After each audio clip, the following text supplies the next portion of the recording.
नमस्कार साथियों, स्वागत है आप सब लोगों का आज के इस वीडियो लेक्चर में। कल लेवल 2 साइंस मैथ का पेपर हुआ और उसमें साइंस का जो पेपर रहा उसके सॉल्यूशंस हम लोग डिस्कस करेंगे। और प्यारे साथियों, जैसा कि आप सब लोग जानते हो, पेपर जो वो पूरा कंप्लीट एनसीईआरटी से आया है। कुछ 2-4 प्रश्नों की बात हम नहीं बोल सकते, जो कि मैंने पेपर से पहले भी बोला था आपको। मैंने आपको साफ स्पष्ट शब्दों में कहा था कि 30 प्रश्नों में से 25 प्रश्न आपके एनसीईआरटी से लगभग, या फिर एनसीईआरटी के अलावा हम ये बोल सकते हैं कि आपको हमारे नोट्स में से मिल जाएंगे।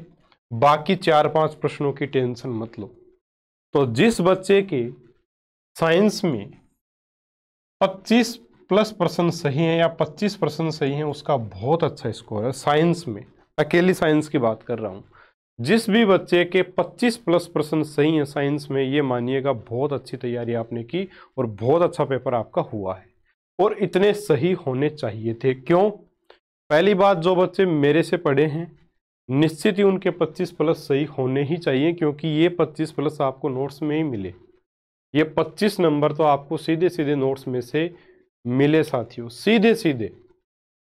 अब जब मैं बोलता था, जब मैं प्रश्न हल करवाता था यूट्यूब पर भी, तब कुछ बच्चों के कमेंट आते थे कि सर इतना सरल थोड़ी आएगा, ये तो कर्मचारी चयन बोर्ड है। अब देख लो पेपर आप, सिंपल नहीं था। मैं ये नहीं बोल रहा हूँ कि सिंपल पेपर है। मैंने हमेशा कहा कि 30 प्रश्नों में 5-4 प्रश्नों का मैं नहीं बोल सकता, बाकी आपको इन्हीं नोट्स में से, इन्हीं एनसीईआरटी की बुक में से मिलेगा। लेकिन फिर भी लोग मानते कहाँ हैं। चले जाओ बड़ी बड़ी कोचिंग्स की तरफ और नुकसान उठाना पड़ता है। बड़ा दुख होता है साथियों। मैं परेशान इसलिए हूँ क्योंकि जिन बच्चों ने बहुत मेहनत की है, जो काफ़ी समय से मेरे साथ जुड़े हुए थे, इस बार वो इसलिए अलग हुए थे कि भाई सर आपका मैटर हमने पढ़ लिया, लेकिन इस बार हम थोड़ा एक्स्ट्रा पढ़ना चाहते हैं। तो कोचिंग से कोई जुड़ गया, कोई दूसरी कोचिंग से जुड़ गया, कोई किसी से जुड़ गया। मुझे उससे कोई प्रॉब्लम नहीं है कि भाई आप किसी के भी साथ जुड़ो, लेकिन फिर वो बच्चा जब मैसेज करता है कि सर हमने बहुत बड़ी गलती कर दी, एक प्रकार से जिंदगी हमारी खराब हो गई, तो बड़ा दुख होता है रियल में। अब इतना मैंने कहा है बच्चों को कि भाई मैं कुछ ऐसा थोड़ी करता हूँ कि भाई मेरे मतलब पढ़ाए हुए में से सब कुछ आएगा। मैं एनसीईआरटी को पढ़ाता हूँ और मैंने खुद भी आपको बोला कि मेरा कोर्स मतलब आप कोई दिक्कत नहीं है, लेकिन एनसीईआरटी तो पढ़ो कम से कम। आप यार केवल कोचिंग्स के चक्कर में पढ़ रहे हो। अब राजस्थान की सबसे बड़ी कोचिंग की साइंस में हालत खराब है। आप देख लो क्या है उनके नोट्स में से, कुछ नहीं है यार। 10-15 प्रश्न मिलेंगे आपको 30 प्रश्नों में से। ये स्थिति है। इतना आप कंटेंट पढ़ा देते हैं जिसका कोई मतलब नहीं निकलता। इतना कंटेंट, हमारा कंटेंट उनसे आधा है। हमारे अगर उनके 30 में से 30 भी हैं, तो उनसे आधे कंटेंट में हम 25% दे रहे हैं आपको। फिर भी बच्चे समझते नहीं है। मैं तो फिर भी बोल रहा हूं कि मेरा कोर्स आप मत लो, एनसीईआरटी तो पढ़ो कम से कम। इतने परेशान है बच्चे, रियल बता रहा हूँ। इतने मतलब इतनी मेहनत की है बच्चों ने, उसके बावजूद ये स्थिति आ रही है कि सर साइंस में गड़बड़ हो गई। अरे इतना पेपर नहीं था। 25 प्लस प्रश्न, 25% तो बहुत आसान थे इसके। आसान हम नहीं बोल सकते वैसे तो, अगर हम थोड़ा सा मतलब थोड़ी अच्छे से तैयारी की, जिसने अच्छी मेहनत की है ना, चाहे वो कहीं से भी पढ़ा है। अब उन कोचिंग के बच्चे ही बोलते हैं कि नहीं आया सर मैटर, तो अब उन्होंने क्या पढ़ा है मैं नहीं बोल सकता। एनसीईआरटी नहीं पढ़ाई होगी, सीधी सी बात है। आपको जिस बच्चे ने एनसीईआरटी पढ़ी है या हमसे पढ़े या जिस भी टीचर ने एनसीईआरटी पढ़ाई है, उनसे अगर वो पढ़े हैं तो 25 प्लस प्रश्न उसके सही हुए निश्चित तौर पर। 25 तो हुए हैं। ठीक है, चलो कोई दिक्कत नहीं है साथियों। पेपर जिसका खराब हो गया वो हो गया, अब बदलाव नहीं हो सकता। सीधी सी बात यही है। अब बदलाव की कोई गुंजाइश नहीं है। किसी भी प्रकार के धोखाधड़ी की आवश्यकता नहीं है, क्योंकि हमारी गलती है साथियों, हमें एक्सेप्ट करनी पड़ेगी उसको।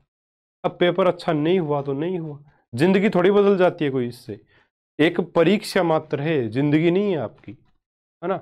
और कुछ बच्चे पहली बार ही एग्जाम दे रहे थे और वो इतने निराश हो गए हैं। एक ने मेरे पास कॉल किया तो वो फोन पर ही थोड़ा सा रोने लग गया। कुछ और बच्चों को फोन पर ही रोने लग गए। अरे इतना परेशान क्यों होते हो? माना मेहनत की आपने, और मैं खुद भी परेशान हूं। मैं इसलिए परेशान हूं कि मैंने बहुत बार बोला है कि एनसीईआरटी कर लो, एनसीईआरटी कर लो, लेकिन नहीं करने वही है कि सर हमें तो उसके नोट्स, सर वो एग्जाम चला दिया, क्या नाम लें अब उनका, क्या बताएं अब। चलो ये देखते हैं, हम आंसर देखते हैं। परेशानी बड़ी होती है इस चीज से। आप किसी का कोर्स पढ़े नहीं पढ़े कोई दिक्कत नहीं है, एक ऊपर से ये बोलते हैं कुछ बच्चे कि सर आप जो पढ़ाते हो बहुत सरल सरल पढ़ाते हो, वो एग्जाम में थोड़ी आता है। अब देख लो एग्जाम में क्या है। बेटा जो स्टूडेंट होता है उसको लगता है कि जितनी बड़ी कोचिंग है उतना ही अच्छा है ना, हमारा इतना बड़ा नाम नहीं है ये मानते हैं हम, लेकिन कंटेंट हम अच्छा ही देते हैं। एनसीईआरटी को पढ़ाते हैं तो अच्छा ही कंटेंट देते हैं, आपके सामने है सब कुछ। किसान मिट्टी पर अम्लता के प्रभाव को क्या मिलाकर उदासीन करते हैं? अम्लता के प्रभाव को, क्षारीयता के प्रभाव की बात नहीं कर रहा, अम्लता के प्रभाव की बात कर रहा है। ठीक है, इसलिए यहाँ जिप्सम आंसर बिल्कुल भी नहीं होगा, यहाँ बुझा हुआ चूना। ठीक है, बुझा हुआ चूना यहाँ पे आंसर होगा। सबने सही किया होगा ये। इसके बाद में एक मिनट, हाँ जी, अगला प्रश्न है अपना, निम्न में से कौन असंपर्क बल नहीं है? असंपर्क बल कौन सा नहीं है इनमें से? स्थिर विद्युत बल, गुरुत्वाकर्षण बल, घर्षण बल या चुंबकीय बल? असंपर्क बल नहीं है, यानी कि जो संपर्क बल है वो बताना है।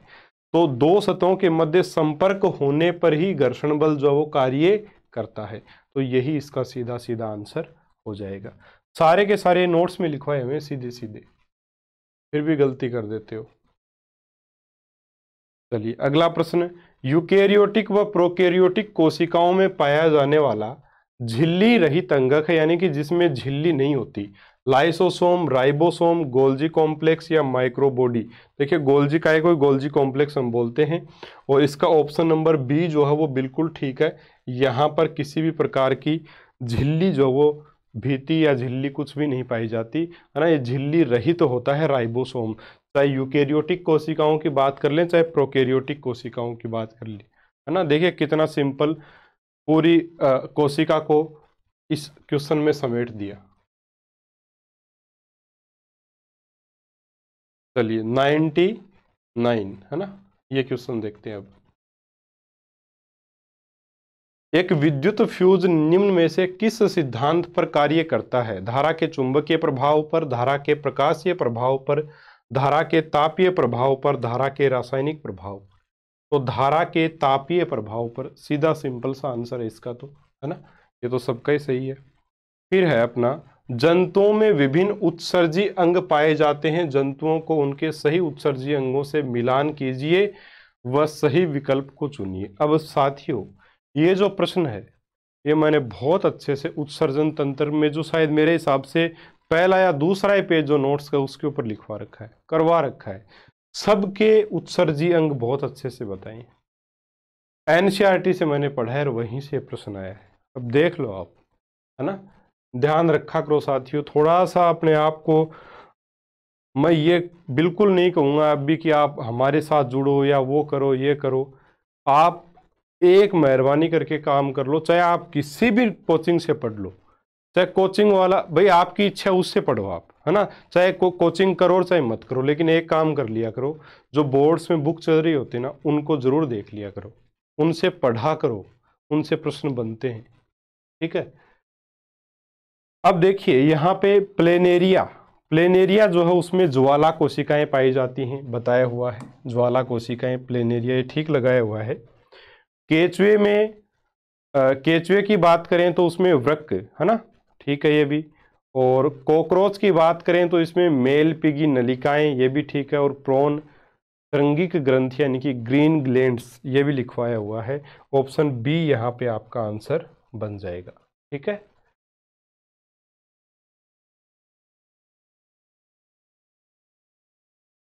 हाँ जी। अब हम देखते हैं क्वेश्चन नंबर 101। ठीक है, हाँ जी, 101 नंबर क्वेश्चन नहीं दिख रहा होगा, अभी दिख जाएगा। 101 नंबर क्वेश्चन ये रहा, बोर के परमाणु मॉडल में निम्नलिखित में से कौन सा H/2 का पूर्णांक गुणज है? तो H/2 का पूर्णांक गुणज NH/2 यानी कि अपन कोणीय संवेग उसको बोलते हैं, ये भी नोट्स में लिखवाया हुआ सीधा सीधा। सी ऑप्शन इसका सही हो जाएगा। प्लास्टर ऑफ पेरिस का रासायनिक सूत्र ये तो सभी को पता है, CaSO4 हाफ H2O लिखवाया हुआ आपको, डी वाला ऑप्शन हो जाएगा उसमें। क्वासियोरकर रोग किसकी कमी से होता है, प्रोटीन लिखवाया है सब कुछ। शैवाल की कोशिका भित्ति बनी होती है, शैवाल की कोशिका भित्ति जो बनी होती है वो सेलुलोज, पेक्टिन व प्रोटीन की बनी होती है, यानी ऑप्शन जो होगा यहां पर ऑप्शन बी सही होगा। ठीक है, सेलुलोज, पेक्टिन, इसमें मुख्य रूप से सेलुलोज और पेक्टिन मुख्य रूप से पाए जाते हैं, लेकिन प्रोटीन भी है, तो सेलुलोज, पेक्टिन व प्रोटीन, ऑप्शन बी यहां आपका सही उत्तर इसमें होना चाहिए। ठीक है साथियों, चलिए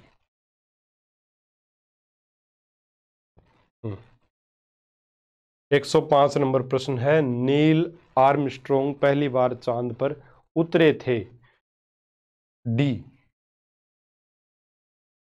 डी जुलाई 1969 में लिखवाया हुआ है, बिल्कुल सीधा सीधा आपको। ठीक है, हाँ जी। प्रश्न नंबर 106, आंत्र श्लेष्मा उपकला की कौन सी कोशिकाएं श्लेष्मा का स्राव करती हैं, गोबलेट सेल्स, पेप्टिक कोशिकाएं, ऑक्सिंटिक कोशिकाएं या मुख्य कोशिकाएं, तो गोबलेट सेल्स, ऑप्शन ए सीधा सीधा आंसर। अब इन प्रश्नों को अगर साथियों गलत करोगे तो कैसे बताओ पार पड़ेगी है, नोट्स में करवाया हुआ प्रश्न है वो भी। फिर निम्नलिखित में से कौन एल्काइंस की एक सजातीय श्रृंखला से संबंधित है, एल्काइंस की बात करें तो यहां पर इनका जो सामान्य सूत्र होता है वो होता है CnH2n-2, और इस हिसाब से अगर हम देखें तो ऑप्शन नंबर सी C3H4 यहां सीधा सीधा आपका आंसर बनता है। ठीक है, देखो कार्बन से कैसा प्रश्न पूछा है, कार्बन और उसके यौगिक, और ऐसा ही प्रश्न मेरा आपको करवाया हुआ है, टेस्ट में भी करवाया था, वैसे भी करवाया था ना, नोट्स में भी, नोट्स में सीधा लिखवाया था, ध्यान हो तो आपको।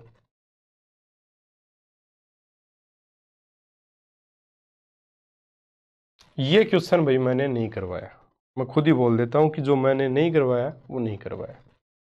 एल्कोहलीय किण्वन जो यीस्ट में मिलती है, में निम्नलिखित अभिक्रिया होती है, ये हमने किण्वन जो है यीस्ट में, ये तो हमने पढ़ा था, एल्कोहलिक किण्वन ये हमने पढ़ा था, लेकिन ये इसमें जो एंजाइम्स है वो हमने नहीं पढ़े। ठीक है, तो इसका आंसर जो बनेगा पायरुविक अम्ल, फिर एंजाइम, उससे एसिटाल्डिहाइड बनता है, फिर उस पर एंजाइम की क्रिया होती है तो एथिल अल्कोहल बनता है, और ए यहाँ पे जो एंजाइम है वो है पायरुविक डी कार्बोक्सिलेज। ठीक है, और बी एल्कोहल डी हाइड्रोजिनेज, ये इसका आंसर होगा। ठीक है, तो ऑप्शन सी, ऑप्शन सी यहाँ आपका आंसर इसमें बनेगा। ठीक है, चलिए 109 नंबर प्रश्न, श्वेताणु है ना, WBC की बात कर रहा है, जिसमें सेम के बीज की आकृति का एक बड़ा केंद्रक होता है, बड़ा केंद्रक नाम आते ही समझ आना चाहिए था, तथा भक्षणकारी होते हैं, ये नाम भी दे रखा था आपको, वह है, तो सीधा सा है मोनोसाइट है, एक केंद्रकाणु, करवाया हुआ को सीधा सीधा नोट्स में। निम्नलिखित में से कौन सा प्राकृतिक बहुलक नहीं है। ठीक है, जब मैंने कार्बन और उसके यौगिक में ये बहुलक वाला मैटर भी पढ़ा दिया तो बच्चों ने क्या कहा, सर ये क्यों पढ़ा रहे हो आप, नोट्स में अपने सिलेबस में ही नहीं है ये तो। अरे यार क्यों नहीं है सिलेबस में, जब कार्बन और उसके यौगिक हम पढ़ेंगे तो इसमें कार्बन का यूज नहीं होता है ना, तो आता है प्रश्न, इसीलिए पढ़ाया था आपको, और देख लो सीधा सीधा आ गया, सीधा सीधा लिखवाया हुआ है। कौन सा प्राकृतिक बहुलक नहीं है, रेयोन, जिसको हम कृत्रिम रेशम भी कहते हैं, ऑप्शन बी यहां आपका सही आंसर इसमें रहेगा। ठीक है,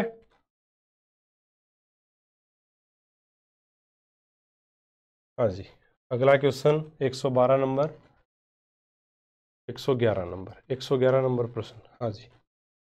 एक कार वर्ताकार गति कर रही है जिसका कोणीय वेग, एक कार वर्ताकार गति कर रही है जिसका कोणीय वेग 2 पाई रेडियन पर सेकंड है, उसका आवर्तकाल आवर्तकाल क्या होगा। देखिए यहाँ 1 सेकंड इसका आंसर है, बिल्कुल ठीक है, क्योंकि ओमेगा बराबर होता है 2 पाई अपॉन टी, और हमें आवर्तकाल ज्ञात करना है, टी का मान ज्ञात करना है, तो टी इधर आ जाएगा तो 2 पाई अपॉन क्या हो जाएगा, ओमेगा, और ओमेगा यानी कि कोणीय संवेग दे रखा है 2 पाई, तो 2 पाई अपॉन 2 पाई कट के आएगा 1, तो आंसर भी हो जाएगा 1 सेकंड। ठीक है। फिर है, जब सल्फ्यूरिक अम्ल अंडे के खोल के साथ अभिक्रिया करता है, यानी H2SO4 CaCO3 कैल्शियम कार्बोनेट के साथ अभिक्रिया करता है, तो कौन सी गैस उत्पन्न होती है, कार्बन डाइऑक्साइड गैस उत्पन्न होती है साथियों। बिल्कुल सिंपल प्रश्न था, थोड़ा सा भी लिख के इस प्रकार से देख लेते तो आंसर निकाल सकते थे यहां से। निम्नलिखित में से कौन सा बहुलक जंतुओं के यकृत में संचित होता है ना, स्टार्च अपने अंदर, और जंतुओं में क्या होता है, ग्लाइकोजन। तो ऑप्शन सी यहां उत्तर हो जाएगा आपका, ऑप्शन सी बताया हुआ आपको। विरंजक क्रिया के लिए विरंजक चूर्ण में सक्रिय संघटक है, विरंजक चूर्ण का रासायनिक सूत्र एक प्रकार से बताना था, CaOCl2, हालांकि थोड़ा सही नहीं लिखा हुआ, CaOCl2 ऑप्शन है डी यहां सही होगा। फिर आपका प्रश्न नंबर 115 है, जब दो समान 6 ओम के प्रतिरोध समांतर क्रम में लगाए जाते हैं तो उनका तुल्य प्रतिरोध ज्ञात करो। समांतर क्रम में लगाए हैं, 6 ओम के 2 प्रतिरोध हैं, सीधा सीधा है 1/6 प्लस 1/6 कर दो, तुल्य प्रतिरोध यानी 1/R निकालना है हमें। ठीक है। अब यहां से आया 6, यहां से आया 1 प्लस 1 यानी कि 2/6, 2/6 किसके बराबर, R के बराबर, तो R बराबर हो जाएगा 6/2, तो R बराबर हो जाएगा 3 ओम, R बराबर हो जाएगा 3 ओम, ऑप्शन नंबर डी सही होगा, है ना। देखो समांतर क्रम, श्रेणी क्रम, संयोजन, मुझे बच्चे क्या मैसेज करते थे, अजीब अजीब डायग्राम कि सर इसका क्या होगा, इसका क्या होगा। मैंने 1-2 को रिप्लाई भी किया, बेटा ऐसा नहीं पूछेंगे, तो क्या कहते हैं कि सर आपको आता नहीं है। अरे यार क्या बताएं अब आपको, मतलब जो प्रश्न अगले ने जो लेवल दिया आपका, आप उस लेवल से ही बाहर जा रहे हो, उसका मतलब कहाँ निकलता है ना। तो जो लेवल होता है ना, देखिए 4-5 प्रश्न एग्जामिनर हमेशा इसलिए ऐसे देता है ताकि बच्चा उसको छोड़े एग्जाम में। आपको सारे प्रश्न थोड़ी करने होते हैं, लेकिन आप करने लग जाते हो, ये गलती होती है साथियों। तो ऑप्शन यहाँ हो जाएगा आपका 3 ओम वाला। ठीक है, कोई समस्या नहीं इसमें। चलिए आगे बढ़ते हैं। निम्न में किसका जड़त्व सबसे ज्यादा होगा। देखिए ये प्रश्न तो, ये तो एग्जाम्पल्स मैंने सीधे सीधे लिखे थे। जिसका भार ज्यादा उसका जड़त्व ज्यादा, जिसका भार ज्यादा जड़त्व ज्यादा, ट्रक का भार ज्यादा जड़त्व ज्यादा होगा, कार का भार कम, साइकिल का कम, स्कूटर का कम। ठीक है, यहाँ जड़त्व सबसे ज्यादा ट्रक का, उसके बाद कार का, और उसके बाद स्कूटर का, और सबसे कम है साइकिल का। ठीक है, यानी कि वजन कम तो जड़त्व कम, वजन ज्यादा तो जड़त्व ज्यादा, तो ट्रक का जड़त्व ज्यादा हो जाएगा। वृक्क नलिका के अंतिम भाग में जल का पुनर्अवशोषण किस हार्मोन के नियमन से होता है। अब एक बच्चे ने मैसेज किया कि सर वेसोप्रेसिन इसमें आंसर बता रहे हैं, आप भी बोल रहे हो वेसोप्रेसिन ही सही है, लेकिन आपने वेसोप्रेसिन नहीं, ADH hormone, anti diuretic hormone करवाया था। तो एंटी डायूरेटिक हार्मोन को ही तो, जब अंतःस्रावी हार्मोन मैंने पढ़ाई, अंतःस्रावी ग्रंथि मैंने आपको पढ़ाई थी, तब मैंने साफ बताया था कि ADH hormone, anti diuretic hormone, उसी को तो वेसोप्रेसिन हार्मोन बोलते हैं, उसके और भी नाम आपको लिखवाए थे। सीधा सीधा प्रश्न था, ऑप्शन नंबर सी सही है इसमें। कहाँ गलती कर दी देखो। जिंक के सोडियम हाइड्रोक्साइड यानी जिंक प्लस NaOH करवाने पर क्या बनता है। तो क्या बनता है देखिए, इसमें बनता आपका सोडियम जिंकेट तथा हाइड्रोजन गैस। ठीक है, सोडियम जिंकेट Na2 ZnO2, ठीक है, और प्लस H2 गैस यहाँ बनती है जब जिंक और NaOH की अभिक्रिया करवाई जाती है। सोडियम जिंकेट यानी Na2, ठीक है, Na2ZnO2 प्लस H2 आपकी गैस बन जाएगी। ऑप्शन ए यहाँ सही होगा। ठीक है, अगर ये प्रश्न आपने छोड़ भी दिया तब भी कोई दिक्कत नहीं है, कोई समस्या नहीं है, छोड़ सकते थे आप इस प्रश्न को अगर नहीं पढ़ा हुआ। ठीक है, माइनस खाने से अच्छा है छोड़ दो।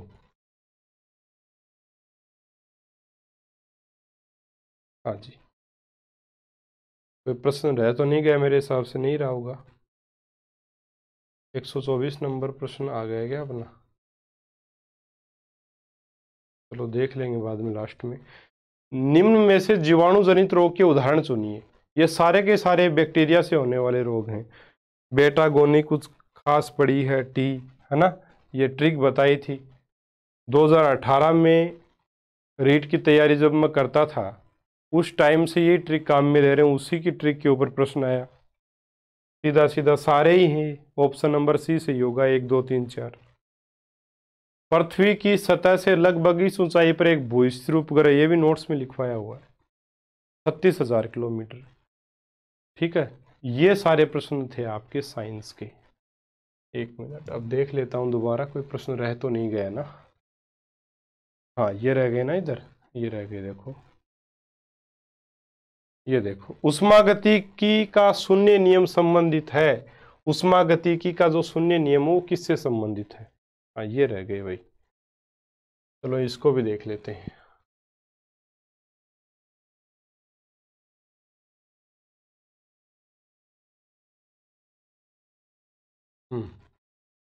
उष्मागतिकी का शून्य नियम संबंधित है कार्य से, आंतरिक ऊर्जा से, तापमान से या ऊष्मा से। तो तापमान से संबंधित है। उष्मागतिकी का शून्य नियम तापमान से संबंधित होगा भाई। जल दाब बढ़ाया जाता है, जब दाब बढ़ाया जाता है यानी प्रेशर जब हम बढ़ाते हैं तो बर्फ का गलनांक, देखिए एक बर्फ का टुकड़ा है, सामान्य सी बात सोचो, उसके ऊपर हमने जबरदस्त तरीके से प्रेशर लगाया, हमने उसके ऊपर प्रेशर लगाया तो वो टूटने की कोशिश करेगी, है ना, और उसको हम गर्म भी कर रहे हैं, तो बताओ वो जल्दी गलेगी कि नहीं गलेगी? जल्दी गलेगी निश्चित तौर पर, क्योंकि हमारा प्रेशर बन रहा है तो वो टूट रही है और पिघल भी रही है साथ साथ, तो जल्दी से वो क्या हो जाएगी, उसका गलनांक क्या हो जाएगा, घट जाएगा, है ना, उसका गलनांक क्या हो जाएगा, घट जाएगा। बहुत ही कम ताप पर वो क्या है, पिघल जाएगी, तो घट जाएगा गलनांक। निम्न में सर्वाधिक संख्या में उपस्थित परमाणु हैं। 12 ग्राम हीलियम में परमाणुओं की संख्या पर आधारित प्रश्न, मोल वाला प्रश्न करवाए हुए हैं आपको ऐसे प्रश्न साथियों, गलत नहीं होना था आपका। हालांकि फिर भी नहीं समझ में आए तो छोड़ सकते थे इसको भी आप, लेकिन फिर भी ये प्रश्न गलत नहीं होना चाहिए था आपका। एक ये प्रश्न, एक 2 किलोग्राम द्रव्यमान के पिंड में विद्यमान ऊर्जा होगी जब उसे धरती से 5 मीटर की ऊंचाई पर रखा जाता है। mgh का फॉर्मूला यहाँ काम करता है, और जो दाब वाला चैप्टर था वहां मैंने ये बताया था आपको। ठीक है, तो mgh से लगाओगे 2 किलोग्राम, 2 गुणा g, वही 10, g का मान 10 लेना, 10 मीटर पर सेकंड स्क्वायर, यहाँ लिखा हुआ कि 10 ही लेना, 9.8 नहीं लेना, तो 10, तो 2 गुणा 10 और गुणा में 5, 2 गुणा 10 20, 20 पंजो 100, 100 जूल, 100 जूल। ऑप्शन ए ही यहाँ सीधा आंसर होगा, mgh से सीधा सीधा हो जाए प्रश्न। सार्वत्रिक ग्राही रुधिर समूह में क्रमशः कौन से प्रतिजन और प्रतिरक्षी होते हैं? देखिए, सार्वत्रिक ग्राही यानी कि सबका खून चूसने वाला, मतलब खून लेने वाला, है ना, तो सबका जो खून ले सके वो है AB। ठीक है, AB ब्लड ग्रुप जो वो किसी का भी ब्लड ले सकता है, उसको कोई समस्या नहीं है। तो ऑप्शन ए की बात करें तो उसमें लिखा है A व B इस पर प्रतिजन होते हैं, A और B प्रतिजन होंगे, लेकिन कोई भी एंटीबॉडी इसमें नहीं होगी, प्रतिरक्षी नहीं होगी। तो ये बिल्कुल सही पॉइंट है और यही इसका उत्तर है साथियों, क्योंकि कौन से प्रतिजन और प्रतिरक्षी होते हैं, तो प्रतिरक्षी तो इसमें होता ही नहीं है, इसीलिए तो सभी का ब्लड ले सकता है। प्रतिरक्षी होगा तो ब्लड थोड़ी ले सकता है सबका, इसमें प्रतिरक्षी होता ही नहीं है, कोई रक्षा करने वाला नहीं है, कुछ भी ले लो, इसीलिए सभी का ब्लड ले लेता है, सीधी सी बात है ना। तो ये पेपर था साथियों, कोई कठिन पेपर नहीं था, बिल्कुल आसान पेपर भी नहीं था, है ना। पेपर अच्छे लेवल का था और जिस भी बच्चे के 25 या 25 से 25-26% सही हुए हैं, ये मानो बहुत अच्छा पेपर उसका हुआ, बहुत अच्छा, है ना। 22-23 सही हुए हैं, वो भी ये माने कि उसका साइंस का पेपर ठीक हुआ है। बहुत आसान पेपर कतई नहीं था, बिल्कुल आसान हम नहीं बोल सकते इसको, लोग बोलने को पता नहीं कुछ भी बोल सकते हैं, लेकिन इतना भी आसान नहीं था कि यूँ चुटकियों में हल हो जाए, ऐसा भी नहीं था। जिस बच्चे ने मेहनत की है उसी से ये पेपर हुआ है ना। और मैं आपको सच बता रहा हूँ साथियों, मैं नाम नहीं लूंगा कोचिंग का, मुझे मैसेज किया बच्चों ने, बड़ा दुख हुआ मुझे उस चीज़ का रियल में। और ये भी हुआ कि यार, जब आपको पता है बार बार आप धोखा खाते हो, फिर भी आप क्यों जाते हो, लेकिन बड़ा नाम सुन के चले जाते हैं बच्चे। और मैराथन क्लास देख लो आप, मैराथन क्लासेज की हालत, मतलब बच्चा अब आप सोचो एक बार, है ना। मैं ये बोलूंगा कि अभी आप आराम से बैठो और सोचो, जिस भी बच्चे का पेपर खराब हुआ, कोई समस्या नहीं है, हमारी गलती थी, कोई बात नहीं, हो गई। गलतियों से इंसान सीखता है। क्या गलती आपने की इस बार, वो आगे आपको नहीं करनी है, ये विचार आपको करना चाहिए, बजाय इसके कि उसने ये पढ़ा दिया, उसने ये पढ़ा दिया, इसमें से तो कुछ आया ही नहीं। कुछ लोग, मैं हमेशा देखता हूँ, कुछ लोग नीचे कमेंट बॉक्स में नेगेटिव बातें करने ही आते हैं। उनमें से एक बच्चा आज ये बोला मैसेज करके कि सर, मैंने हमेशा ऐसे ही कमेंट आपके वीडियो पर किए हैं, लेकिन मैं आज मानता हूँ कि हाँ, एनसीईआरटी अगर मैं पढ़ लेता तो मेरा भी पेपर आज अच्छा होता। मैं भी उन बच्चों के साथ ये बोल सकता था कि भाई मेरा पेपर अच्छा हुआ है, लेकिन मेरा पेपर आज अच्छा नहीं हुआ। मेरे 10-15% मेरे सही बन रहे हैं साइंस में, और 25 मैंने अटेम्प्ट किए थे, 10 मेरे गलत हो गए। अब बताओ, ये स्थिति है। और साथ में ये भी उन्होंने कहा कि भाई मुझे दुख नहीं है सर इस बात का, क्योंकि गलती मेरी खुद की है। तो मैं यही कहूँगा साथियों, देखिए, जो चीज़ हो चुकी है वो हो चुकी है ना। परेशान होने की कतई आवश्यकता नहीं है भाई, जो पेपर होना था वो हो चुका। अब आगे हमें क्या करना है इस चीज़ पर आप सोचें, है ना। थोड़ा रिलैक्स हो जाएं 1-2 दिन, उसके बाद हम बात भी करेंगे इसके ऊपर कि आगे हमें क्या देखना है। क्योंकि अभी जो बजट था उसमें तो कोई बहुत बड़ी घोषणा नहीं थी, लेकिन उसके बाद में जो रिवाइज बजट आता है उसमें घोषणाएं थी 1 लाख वैकेंसी की, जिसमें 12,000 के समथिंग आपकी ग्रेड 3 की वैकेंसीज फिर से आएंगी, फर्स्ट ग्रेड की भी आएंगी और सेकंड ग्रेड की भी आएंगी। तो आप समझदार हो, किसी भी एक वैकेंसी को चुनिए और शिद्दत के साथ उसके ऊपर मेहनत कीजिए, सफलता निश्चित मिलेगी। हम लोगों का काम साथियों पढ़ाना है, आपको समझाना है। अभी भी बच्चे कमेंट में, कुछ बच्चे आएंगे निश्चित तौर पे जो ज्ञान दे के आपको जाएंगे, अरे कुछ नहीं ये रखा है इन चीज़ों में, है ना, वहाँ पढ़ लो वहाँ पढ़ लो। अपने आप का फैसला आप खुद करना सीखो। मेरे को कोई फ़र्क नहीं पड़ता साथियों 1-2 बच्चों के गलत कमेंट से, मुझे क्या फ़र्क पड़ेगा, लेकिन फ़र्क आपको खुद को पड़ता है। फ़र्क आपको खुद को पड़ता है कि भाई आपका जब सिलेक्शन रुकता है, तब आप जब परेशान होते हो और मैसेज करते हो तो बड़ा दुख होता है कि मैंने इतनी बार बोला, अरे मैंने मतलब एनसीईआरटी को तो मैंने हद से ज़्यादा मतलब इस बार ये प्रमोट किया है कि एनसीईआरटी पढ़ लो, एनसीईआरटी पढ़ लो, एनसीईआरटी पढ़ लो, बोल बोल के थक गए, लेकिन एनसीईआरटी नहीं पढ़नी। एनसीईआरटी नहीं पढ़ने का इंजाम साथियों है अगर आपका पेपर अच्छा नहीं हुआ साइंस का। बाकी कोई रीज़न ऐसा नहीं था कि पेपर साइंस का अच्छा नहीं हो। हाँ, ये हो सकता है कि आपने पढ़ा लेकिन आपको ध्यान नहीं रहा, तो इसमें आपकी गलती नहीं है। कभी कभी हो जाता है ऐसा, है ना, कभी कभी ऐसा हो जाता है। ये ज़रूरी नहीं है कि हम जो चीज़ पढ़ के जाएं उसी में से प्रश्न आए और हमारा सही हो जाए, कोई ज़रूरी नहीं है। याद नहीं रहता है ना, भूल जाते हैं, कोई बुरी बात नहीं है, लेकिन उसको एक्सेप्ट करो और अच्छे से मेहनत करो। दूसरी चीज़, कुछ बच्चे घबरा भी गए थे, नेगेटिव मार्किंग को देख करके बड़े परेशान हो गए, सर मेरे तो 90 क्वेश्चन सही हुए, मैंने तो 20 क्वेश्चन तुक्के में लगा दिए और वो सारे गलत हो गए। बताओ, 20-20 क्वेश्चन तुक्के में लगाओगे, सिलेक्शन कैसे मिलेगा आपको, है ना, सिलेक्शन कैसे मिलेगा बताइए आप। तो ये गलतियां कतई नहीं करनी चाहिए। लेकिन फिर भी नेगेटिव मार्किंग से पहली बार बहुत बच्चों का पाला पड़ा, तो पेपर आते हुए उनका खराब होगा। उन बच्चों के लिए रियल में बुरा लगता है, रियल में बुरा लगता है। और लेकिन कुछ कर नहीं सकते साथियों। अभी कर इतना ही सकते हैं कि अपने भविष्य के लिए हम आगे सोचें और ये देखें कि हमें कहाँ से पढ़ना है, क्या पढ़ना है। मुझे नहीं लगता कि अब आगे जितनी भी आगे वैकेंसीज आगे आने वाली हैं वो सरकार किस हिसाब से करवाएगी, अभी उसके बारे में हम लोग कुछ नहीं बोल सकते। हाँ, वैकेंसीज आएंगी निश्चित तौर पे, क्योंकि चुनावी साल है, वैकेंसीज आएंगी निश्चित तौर पर। और हो सकता है एग्ज़ाम होके कंप्लीट भी जल्दी हो जाए, ऐसा भी पॉसिबल है ना। लेकिन अभी आपको खुद को समझाना पड़ेगा और एक नए सिरे से आपको शुरुआत करनी ही पड़ेगी और कोई इलाज नहीं है। अब बात करूँ मैं थोड़ी सी गणित के पेपर की, तो सॉल्यूशन तो उसका हम आपको आंसर की तो आपको मिल गई होगी, आंसर की हम भी आपको बता देंगे। बाकी गणित का पेपर थोड़ा सा कैलकुलेटिव था, मानता हूँ कि थोड़ी सी कैलकुलेशन ज़्यादा थी। बाकी आप देख लीजिएगा। एंड मैथ्स में भी जो मैंने आपको पढ़ाए हैं वो टाइप्स आई हैं साथियों एग्जाम में। बहुपद वाला जो है आपका, वास्तविक संख्याओं वाला है, काल्पनिक संख्याओं वाला, सारी बातें वही पूछी गई हैं, है ना। तो एक तो वो क्वेश्चन था कि वास्तविक संख्या इसमें से नहीं है, बहुत सरल प्रश्न था। ऐसे प्रश्न मैंने आपको करवाए हैं और निश्चित आपके सही हुए होंगे वो प्रश्न। निश्चित तौर पर मुझे पूर्ण विश्वास है कि हम 100%, एक वो गुणनखंड वाला निश्चित तौर पे आपका सही हुआ होगा। तो ऐसे ये जो प्रश्न हैं सारे आपको तरीके सभी बताए थे सरल।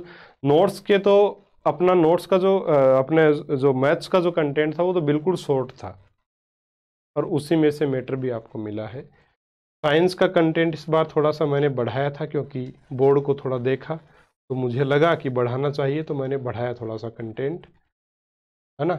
और उसमें भी बच्चों को ये लगा कि सर नहीं ये तो कम है, बहुत कम है सर, इतना इसमें इतना सा थोड़ी पढ़ेंगे हम तो बहुत सारा पढ़ेंगे, विद्वान बनेंगे। नंबर नहीं चाहिए हमें, विद्वान बनना है। एनसीईआरटी को पढ़ना, ठीक है, सही रहेगा साथियों आपके लिए। चलो कोई बात नहीं, जिसका पेपर खराब हो गया है कोई बात नहीं है, हम आपके साथ हैं और निश्चित तौर पर हम आगे बढ़ेंगे, दोबारा से मेहनत करेंगे और अच्छे अंक लेके और अपनी ज़िंदगी को सफल बनाएंगे। जिन बच्चों का पेपर बहुत अच्छा हुआ है उनको ढेर सारी शुभकामनाएं। और पेपर में मेरे हिसाब से कोई आउट होने की ऐसी कोई खबर भी नहीं है, तो निश्चिंत रहें। जिन बच्चों का पेपर अच्छा हुआ है उनकी जॉब सिक्योर है, नौकरी उनको मिलेगी। जिनका अच्छा नहीं हुआ है, भविष्य के नए दरवाजे उनके लिए खुले हैं और आप और भी अच्छी पोस्ट पे जाओ।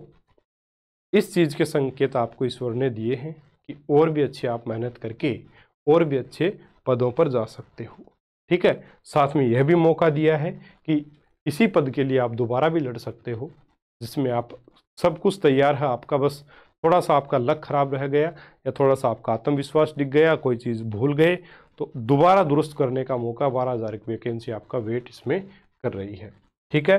तो चलिए साथियों, अगले वीडियो में हम फिर से मिलेंगे, इसी टॉपिक पर अपन दोबारा चर्चा करेंगे, क्योंकि काफ़ी बच्चे परेशान हैं।